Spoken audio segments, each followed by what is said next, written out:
دوستو، آج میں آپ کو ایک شخص کے لیے بات کر رہا ہوں. میں اس کو شخص کو دکھاتا ہوں کہ وہ اپنی بیٹی کو ایک فنکشن میں، یعنی کہ گانے کے پروگرام میں، سنگنگ گانے میں جس کی زیادہ اچھی آواز ہوتی ہے اس کو لے لیتے ہیں.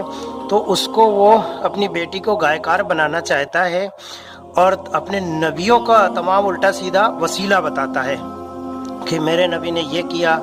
تو ایک اس کی لڑکی جو ہے وہ گانا گا رہی ہے اور مندروں میں جا کے بھجن گاتی ہے. ٹھیک ہے، تمہاری بیٹی ہے، تو کچھ بھی کر، کسی کو کیا لینا دینا ہے. اور اس کے جب کہ بتا رہا تھا خود وہ سارے رشتہ دار ہیں، ہم سے رشتہ توڑ دیا یہی وجہ سے کہ بھجن مت گاؤ، اور گانے کی لائن ہی مسلمانوں کی نہیں ہے اور اس میں نہیں گانا چاہیے، کوئی دوسری لائن میں اس کو ڈالو.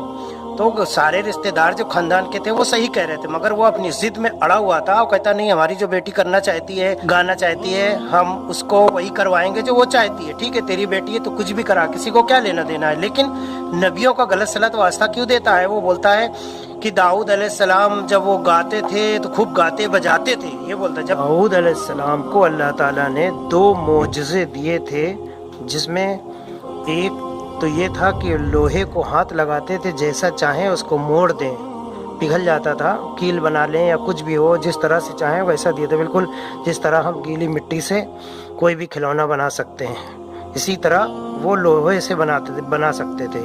اور دوسرا یہ ہے کہ ان کی آواز بڑی سریلی تھی کہ اپنی وہ جو زبور ان پہ نازل ہوئی تھی اس کو پڑھتے تھے تو ایسی پیاری آواز تھی سے وہ چڑیاں سن کے چہکتی تھیں.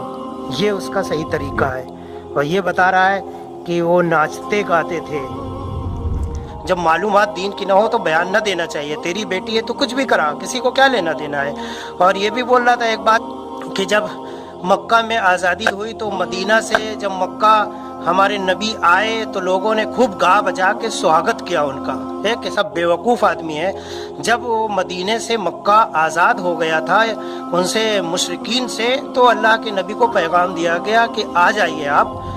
تو وہ خوش تھے آنے کی وجہ سے. خوشی ایک الگ چیز ہوتی ہے. کئی طرح کی خوشیاں اللہ نے ظاہر کیا ہے کہ خوشی دلوں میں حاصل کریں آپ، دلوں سے کہ ہاں بھائی میرے پاک صلی اللہ علیہ وسلم آ رہے ہیں، ہمارے نبی آ رہے ہیں وہاں سے، اب مکہ فتح ہو گیا ہے.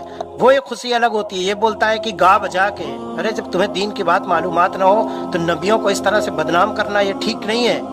اور یہ فالتو بات کر رہا ہے، یہ شخص ہے یہ فالتو بات کرتا ہے. تو ایسے لوگوں کو دین کی جانکاری نہیں ہوتی ہے جو دوسرے لوگوں کے دل و دماغ میں غلط فہمی پیدا کرتے ہیں، غیر مسلموں کے. اور بیچارے کتنے مسلمان بھائی ہمارے جو ہیں زیادہ پڑھے لکھے نہیں ہیں، ان کو بھی یہ ہوتا ہے ہاں ہو سکتا ہے نبیوں نے ایسا کیا ہوگا، مگر وہ بالکل غلط بات ہے. نبی نے کوئی بھی اللہ کی خلاف والا کام نہیں کیا ہے، نہ ان کی خلافت کیا ہے. وہ جو اللہ نے انہیں فرمایا بتایا وہی کام نبیوں نے کیا ہے. یہی ہم بتانا چاہتے ہیں. لوگ تو ایسے لوگوں کی باتوں میں کبھی بھی نہ آوے. وآخر الدعوانا الحمدللہ رب العالمین. اللہ حافظ.